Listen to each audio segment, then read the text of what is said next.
Hello every one. ഇന്ന് ഉത്രാടം ആണ്. അപ്പോൾ ഉത്രാട ദിവസത്തിൽ ഞാൻ എന്തൊക്കെയാണ് ചെയ്തിരിക്കണേ, എൻ്റെ പ്രിപ്പറേഷൻസ് നാളെ ഓണത്തിന് വേണ്ടി എന്തൊക്കെ ചെയ്തു എന്ന് കാണിക്കുകയാണ്. അതിന് മുന്നേ ബ്രേക്ക്ഫാസ്റ്റിന് ഞാൻ ഏത്തപ്പഴം പുഴുങ്ങാനായിട്ട് വെക്കുകയാണ്. പിന്നെ കുട്ടികളുടെ കൂടെ ചോദിച്ചു എന്താ വേണ്ടതെന്ന്. അപ്പോൾ അവർക്ക് കൊഴുക്കട്ട മതി പറഞ്ഞു. ഒരാൾക്ക് മറ്റേ പാൽ കൊഴുക്കട്ട, പിന്നെ ഒരാൾക്ക് നമ്മുടെ നാളികേരവും ശർക്കരയും അകത്ത് വെച്ചിട്ടുള്ള കൊഴുക്കട്ട, പിന്നെ അതുപോലെ കടുക് വറുത്തിട്ടുള്ളതും വേണമെന്ന് പറഞ്ഞു. അപ്പോൾ അതിന് അരിപ്പൊടി എടുത്ത് ചൂടുവെള്ളം ഒഴിച്ച് ഉപ്പും ചേർത്ത് കുഴച്ച് ഇതുപോലെ ചെറിയ ഉരുളകളാക്കി എടുക്കുകയാണ്. അപ്പോഴേക്കും നമ്മുടെ ഏത്തപ്പഴം വെന്ത് കിട്ടിയിട്ടുണ്ട്. ശർക്കര പാവ് കാച്ചാൻ വെച്ചിട്ടുണ്ട്. പാൽ കൊഴുക്കട്ടയ്ക്ക് വേണ്ടിയിട്ടാണ് ഇപ്പോൾ പാലെടുത്തിരിക്കുന്നത്. പാൽ തിളപ്പിക്കുകയാണ്. എന്നിട്ട് കൊഴുക്കട്ടകൾ ചെറിയ ഉരുളകളാക്കിയിട്ട് ഇതിലേക്ക് ഇട്ട് കൊടുക്കാൻ പോവുകയാണ്. എന്തായാലും ഇത് ഉടയില്ല, ധൈര്യമായിട്ട് നമുക്കിതിനകത്തിട്ട് വേവിച്ചെടുക്കാം. അപ്പോൾ അങ്ങനെ ചെറിയ ചെറിയ ബോൾസ് ആക്കിയിട്ട് ഈ പാലിലേക്ക് ഇട്ട് കൊടുക്കുകയാണ്. അപ്പോൾ എല്ലാം ഇട്ട് കൊടുത്തു. ഇനി ഇതിൽ നന്നായിട്ടൊന്ന് വെന്ത് കിട്ടട്ടെ. ഇപ്പോൾ കുറച്ച് നേരം നന്നായിട്ട് അങ്ങോട്ട് തിളച്ച് വന്നിട്ടുണ്ട്. നമ്മുടെ കൊഴുക്കട്ടകളൊക്കെ വെന്തിട്ടുണ്ട്.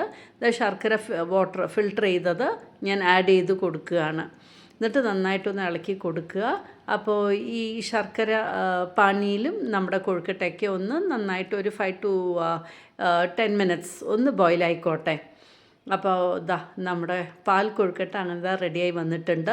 വേണമെങ്കിൽ നമുക്ക് ഏലക്ക പൊടിച്ചത് ആഡ് ചെയ്യാം. പിന്നെ കുട്ടികൾക്ക് ഇഷ്ടമല്ലാത്തതുകൊണ്ട് ഞാനത് ആഡ് ചെയ്യണില്ല എന്ന് മാത്രം. ഇങ്ങനെ തന്നെ അവർക്ക് കഴിക്കാൻ കൊടുക്കാൻ പോവുകയാണ്. ഇതൊന്ന് തിക്കായിട്ട് വരികയും ചെയ്യും.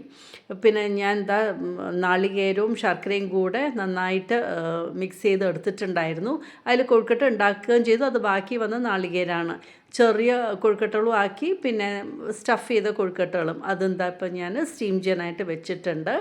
പിന്നെ ഈ ചെറിയ കൊഴുക്കട്ട, അമ്മിണി കൊഴുക്കട്ട നമുക്കൊന്ന് കടുക് വറുക്കാനായിട്ട് എണ്ണ ആഡ് ചെയ്ത ശേഷം കടുക് പൊട്ടിച്ചു. എന്നിട്ട് ഉഴുന്ന് പരിപ്പ് ആഡ് ചെയ്ത് കൊടുക്കുക. ഇതിലേക്ക് വറ്റൽ മുളക്, കരിവേപ്പില, പിന്നെ പച്ചമുളക്, അത് കഴിഞ്ഞ ശേഷം കുറച്ച് നാളികേരവും കൊത്തുമൊക്കെ ആഡ് ചെയ്ത് കൊടുത്ത് നന്നായിട്ടൊന്ന് മൂപ്പിച്ചെടുത്തു. അപ്പോൾ അത് നല്ലപോലെ മൂത്ത് വന്നതിന് ശേഷം നമ്മുടെ ഈ ചെറിയ കൊഴുക്കട്ടകൾ അമ്മിണി കൊഴുക്കട്ട ആഡ് ചെയ്ത് കൊടുത്തു. കൊഴുക്കട്ടയും വെന്ത് വന്നിട്ടുണ്ടല്ലോ. അപ്പോൾ ഇതിൽ നിന്ന് അപ്പോൾ ഈ അമ്മിണി കൊഴുക്കട്ടകളൊക്കെ ആഡ് ചെയ്ത് കൊടുത്തു ഇതിലേക്ക്. എന്നിട്ട് നന്നായിട്ടൊന്ന് മിക്സ് ചെയ്ത് കൊടുത്തു. അപ്പോൾ അങ്ങനെ നമ്മുടെ വറുത്ത കൊഴുക്കട്ട, നമുക്ക് സീസണിങ് ചെയ്ത കൊഴുക്കട്ട റെഡിയായി. മധുരമുള്ള സ്റ്റഫ്ഡ് കൊഴുക്കട്ട റെഡിയായി. പാൽ കൊഴുക്കട്ടയും റെഡിയായി. പിന്നെ നമ്മുടെ ഏത്തപ്പഴവും. ഇതായിരുന്നു മോർണിംഗ് ബ്രേക്ക്ഫാസ്റ്റിന് ഉണ്ടാക്കിയത്. പിന്നെ പിറ്റേ ദിവസത്തിന് വേണ്ടിയിട്ട് ഇനി നമുക്ക് പ്രിപ്പറേഷൻ ചെയ്യണമല്ലോ. അപ്പം ഞാൻ ഇഞ്ചിപ്പുളി ഉണ്ടാക്കാനും മാങ്ങാക്കറിയും ഉണ്ടാക്കാൻ പോവുകയാണ്. അപ്പോൾ ഇഞ്ചിയൊക്കെ നേരാക്കി, നമ്മുടെ പച്ചമുളകുമൊക്കെ നേരാക്കി ഫൈനായിട്ട് കട്ട് ചെയ്ത് വെച്ചു. എണ്ണ ചൂടാക്കി അതിലേക്ക് കടുകും പൊട്ടിച്ചു കൊടുത്തു. കുറച്ച് ഉലുവയും ഇട്ട് കൊടുത്തു. പിന്നെ ചുവന്ന മുളകും കരിവേപ്പിലയും നന്നായി ഒന്നായ ശേഷം ഫൈനായിട്ട് കട്ട് ചെയ്ത ഇഞ്ചിയും ഒരു 3 പച്ചമുളകുമാണ് ഞാൻ എടുത്തത് ആഡ് ചെയ്ത ശേഷം നന്നായിട്ട് അങ്ങോട്ട് വഴറ്റി കൊടുക്കുക. നല്ല പോലെ വഴറ്റണം. നല്ല ചുവന്ന കളറാവുന്ന വരെ തന്നെ നമുക്ക് വഴറ്റിയെടുക്കണം. അപ്പോൾ ഇഞ്ചിയും പച്ചമുളകും വഴറ്റിക്കൊണ്ടിരിക്കുന്നു. മാങ്ങയൊക്കെ കട്ട് ചെയ്തു ചെറുതായിട്ട്. എന്നിട്ട് പാകത്തിന് ഉപ്പും ആഡ് ചെയ്ത ശേഷം നന്നായിട്ട് അങ്ങോട്ട് ഇളക്കി കൊടുക്കുക. എന്നിട്ട് ഒരു 10 മിനിറ്റ്, 10 ഇല്ലെങ്കിൽ ഒരു ഹാഫ് ആൻ അവർ മാറ്റി വയ്ക്കാം നമുക്ക്.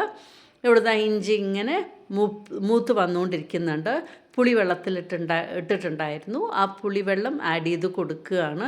ഇഞ്ചി പുളിയാണല്ലോ, അപ്പം നല്ലപോലെ പുളി ആഡ് ചെയ്തിട്ടുണ്ട്.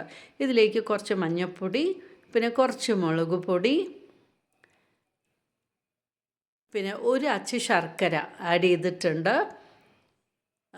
ഈ ഒരച്ച് എനിക്ക് മധുരം പോരാ തോന്നിയിട്ട് ചെറിയൊരു പീസും കൂടെ ആഡ് ചെയ്ത് കൊടുത്തു. പാകത്തിന് ഉപ്പ്, പിന്നെ കായപ്പൊടി ഇതും കൂടെ ആഡ് ചെയ്ത ശേഷം നന്നായിട്ട് മിക്സ് ചെയ്ത് അങ്ങോട്ട് ബോയിൽ ചെയ്യാനായിട്ട് വെച്ചു. നമ്മുടെ ഈ ശർക്കരയൊക്കെ ഒന്ന് മെൽറ്റായിട്ട് വരണമല്ലോ. അപ്പോൾ നന്നായിട്ട് ബോയിലാവട്ടെ. ആ പുളിയും ശർക്കരയും എല്ലാം കൂടിയിട്ട് നന്നായിട്ട് ഇഞ്ചിയിൽ പിടിക്കാനായിട്ട്. കണ്ടില്ലേ, കളറ് തന്നെ മാറി. അങ്ങനെ നമ്മുടെ ഇഞ്ചിപ്പുളിയും റെഡിയായി. ഇനിയിപ്പോൾ മാങ്ങാക്കറി ഉണ്ടാക്കാൻ നല്ലെണ്ണയാണ് എടുത്തിരിക്കുന്നത്. അതിലേക്ക് കടുക് ഇട്ട് കൊടുത്തു. പിന്നെ കരിവേപ്പിലയും പിന്നെ ഇതിപ്പോൾ ഉലുവാപ്പൊടി ഒരു ചെറിയ ടീസ്പൂൺ എടുത്തു, പിന്നെ കായപ്പൊടി ആവശ്യത്തിനുള്ള കായപ്പൊടിയും ആഡ് ചെയ്ത് കൊടുത്തു, പിന്നെ മുളക് പൊടി എരിവിനനുസരിച്ചിട്ട് ഈ എണ്ണയിൽ തന്നെ കടന്നൊന്ന് മൂപ്പിക്കുകയാണ്. അപ്പോൾ മുളക് പൊടിയും ആഡ് ചെയ്ത ശേഷം നന്നായിട്ട് അങ്ങോട്ട് ഇളക്കി കൊടുത്തു. അതിൻ്റെ ഒരു പച്ചമണയ്ക്ക് പോവാനായിട്ട്, കളറ് മാറാനും പാടില്ല. എന്നതിന് ശേഷം നമ്മുടെ ഈ കട്ട് ചെയ്ത മാങ്ങ ഇതിലേക്ക് ആഡ് ചെയ്ത് കൊടുക്കുക. ഉപ്പ് വേണമെങ്കിൽ ഉപ്പ് വീണ്ടും കുറച്ചും കൂടെ ആഡ് ചെയ്ത് കൊടുക്കുക. ഇത് ഇൻസ്റ്റൻ്റായിട്ട് ഉണ്ടാക്കാൻ പറ്റുന്ന, എളുപ്പത്തിൽ ഉണ്ടാക്കാൻ പറ്റുന്ന ഒരു മാങ്ങാക്കറിയാണ്, ഒരു മാംഗോ പിക്കിൾ, ഇൻസ്റ്റൻ്റായിട്ട് ചെയ്യാൻ പറ്റുന്നത്. അപ്പോൾ അതാ നമ്മുടെ നാളത്തേക്ക് സദ്യയ്ക്ക് വിളമ്പാനുള്ള മാംഗോ പിക്കിളും റെഡി ആയിട്ടുണ്ട്. അപ്പോൾ അങ്ങനെ ഈ 2 വിഭവം നാളത്തേക്ക് റെഡിയായി, ഇഞ്ചിപ്പുളിയും മാംഗോ പിക്കിളും.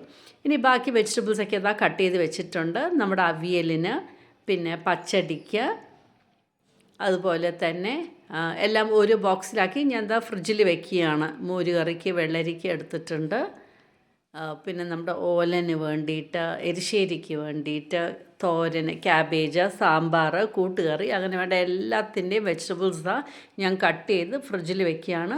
അപ്പോൾ നാളെ എനിക്ക് ഉണ്ടാക്കാനായിട്ട് എളുപ്പമായിരിക്കും. അപ്പോൾ ഇങ്ങനെയാണ് ഞാൻ പ്രിപ്പറേഷൻസ് ഓണത്തിന് വേണ്ടി ചെയ്തിരിക്കുന്നത്. അതാണ് ഞാൻ നിങ്ങളുടെ കൂടെ ഷെയർ ചെയ്തത്. Thank you for watching my YouTube channel.